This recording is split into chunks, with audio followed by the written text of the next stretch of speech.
கொடுமையான சித்திரவதைகளுக்கு ஆளாக்கப்பட்டார். அத்தனையும் தாங்கிக் கொண்டு அவர் குடம்போட்ட தங்கமாக பொது வாழ்வில் பிரகாசித்து தமிழ்நாட்டு வாழ் உரிமைகளுக்காக அனைத்து போராட்டங்களிலும் கலந்து கொண்டு தொழிலாளர் வர்க்கத்தினுடைய உரிமைக்கான நடைபெற்ற போராட்டங்களிலும் அனைத்து போராட்டங்களிலும் பங்கேற்று நல்ல படிப்பாளியாக எண்ணற்ற புத்தகங்களை அவர் படித்திருக்கிறார். ஒரு நிகழ்ச்சிக்கு போவதென்றால் அதற்குரிய நூல்களை படித்து தன்னை சரியாக ஆயத்தப்படுத்தி கொண்டுதான் அந்த நிகழ்ச்சியிலே போய் அவர் பேசுவார். அவரிடமிருந்து அரசியலில் இருப்பவர்கள் கற்றுக்கொள்ள வேண்டியது அநேகம்.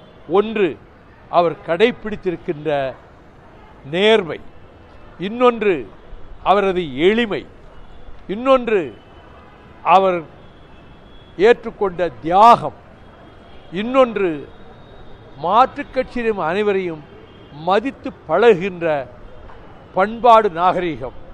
இவற்றையெல்லாம் அப்படிப்பட்ட தலைவரிடமிருந்து படித்து கற்று தேர்ந்து கொண்டு நேர்மையாகவும் நாணயமாகவும் தன்னலமின்றியும் ஜாதி மத எல்லைகளுக்கு அப்பால் நின்று மனிதநேய உணர்வோடு பொது வாழ்வில் சேவை செய்ய வேண்டியது எந்த அரசியல் கட்சியில் இருந்தாலும் ஒவ்வொருவருடைய கடமை என்பதற்கு முன்னுதாரணமாக இலக்கணமாக திகழ்கிற தியாக நாயகம்தான் அண்ணன் நல்லக்கண்ணு அவர்கள் இப்பொழுது நினைவு இல்லை.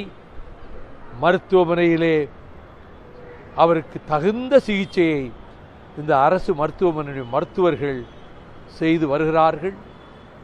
ஆகவே அவர் இதற்கு முன்பும் நோய்வாய்ப்பட்ட போது நான் வந்தேன். ஒவ்வொரு முறையும் மீண்டெழுந்து வந்ததைப் போல இப்பொழுதும் அவர் இதிலிருந்து மீள வேண்டும் என்று நான் விரும்புகிறேன்.